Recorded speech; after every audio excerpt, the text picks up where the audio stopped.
What is going on, everybody? Welcome back to the channel. Hope you guys had a good new year or holidays. It is currently January 1st.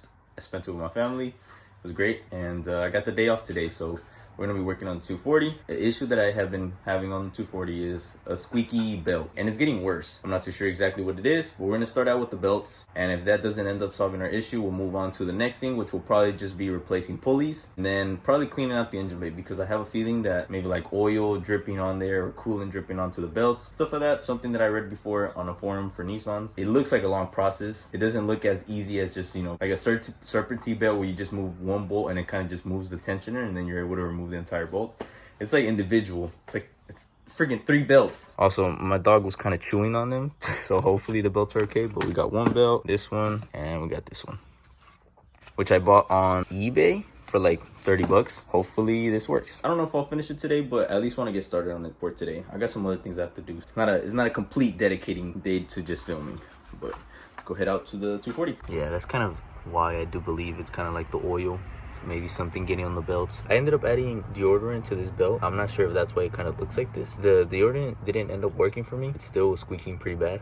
Maybe it happened because it's deodorant, or maybe it's just ripping because it's old. We're gonna start out by removing our intake. It leads all the way over here into our throttle body over here, so we could have access to then removing our fan. I'm not too sure exactly how you remove any of this, to be honest. So a lot of this is just gonna be trial and error. Couldn't really find any good videos on the internet.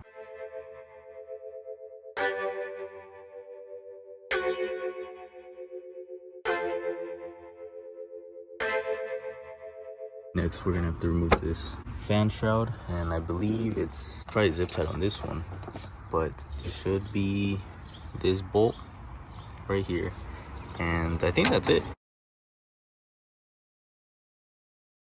And this thing should come out. Be careful with these lines.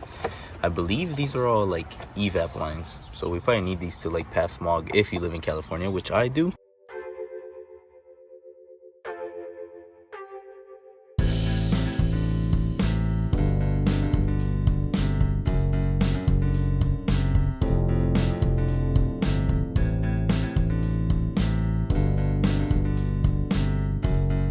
Once you remove that fan shroud, you're able to see the bolts that are holding this together, and it's these 4 bolts. Also, I just realized this plug right here, I don't know where this goes. That is not good. I haven't disconnected anything, so that's weird, but I guess we'll leave this right here.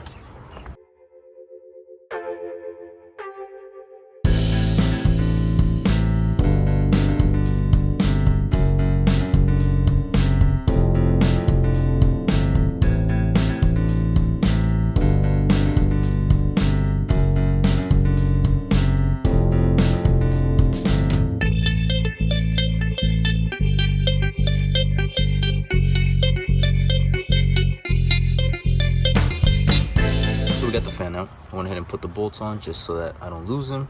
I also hit all of this area with parts cleaner, and it actually looks pretty good. I even hit a little bit up here, so I can't imagine how the rest of the engine bay is going to look once I actually pressure wash this. I mainly did this just so I could see where it's leaking from. I'm pretty sure it's just leaking from over here. I'm going to replace the valve cover gasket soon. Yeah, also just to clean up a little bit so that we could have minimal oils or anything just falling onto the belts. We have to start out with the belt closest to the front, which is this one. So in order to remove this one, it was very hard to try to get like a good angle of what exactly you're supposed to remove in order to loosen up the pulley. So I did my best to, you see the reflection. So I'm gonna try to do my best to explain it. So this is the pulley, right? For the power steering. You wanna get this bolt in between the little circles on the pulley. So you remove that bolt, and then right next to it, there's like a bracket, and there's a bolt on top that you loosen up, and then like horizontally on that same bracket there's another bolt that you loosen up. And once you loosen up these 2 bolts, remove this bolt. I couldn't figure out exactly how you moved it up, but point is it loosened up. I'll show you this picture right here, and then this is going to be the same thing for the alternator.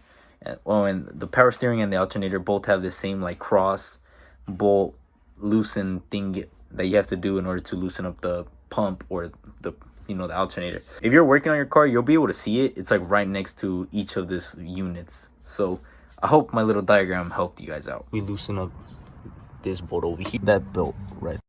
So where my finger's at, that's the tension bracket. You loosen up the top bolt, and this bolt I think or this bolt, and that's what loosens up the bracket. It's another bolt over here, but you'll see it through the top right here. And in order to have access to it, I turned this back a little bit until it hits right here.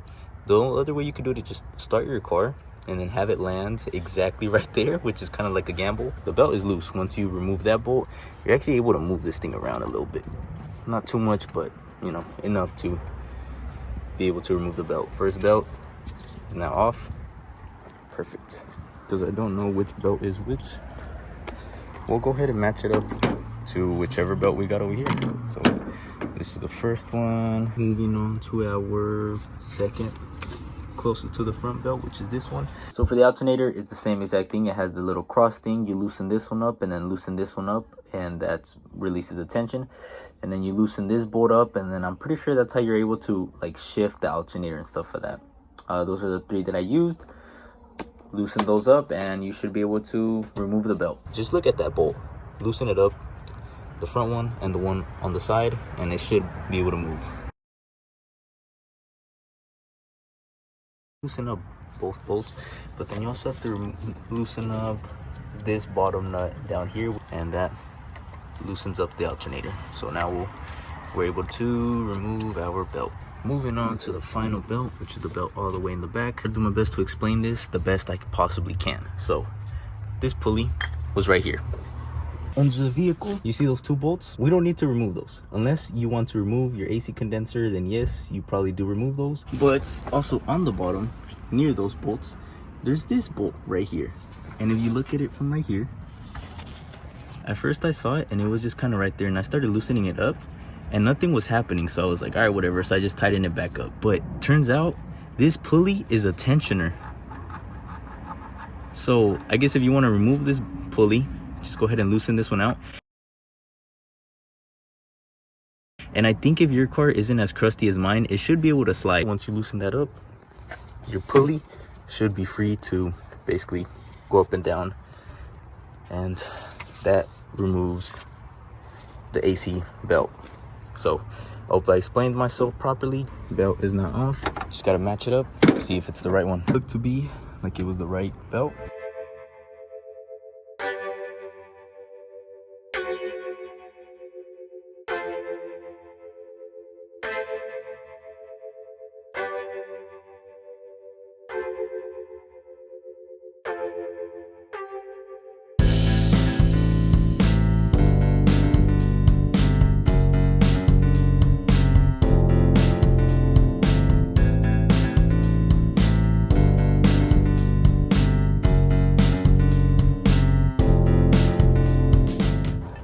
Forgot one line. What the heck? Freaking amateur. Oh, I won't install that right now. I'll be right back. So it's the next day. I put a battery pack on the 240. The 240 isn't starting. I haven't been driving it too much. I believe the battery is just dead. Hopefully it starts right now so we can see if this thing squeaks. Big fear right now is that the car, as soon as I turn it on, it just starts squeaking, you know? I don't know, we just hope for the best. See if the car starts at least.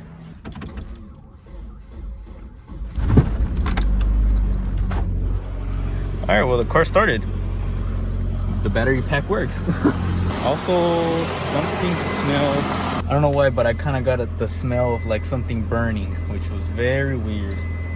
Alrighty, so it turns out something was smelling, and I think I messed up. I don't know if it's kind of hot, but if y'all see that little metal thingy on top of the belt, I think I was supposed to put the belt on top instead of under it. I just thought it was supposed to go under.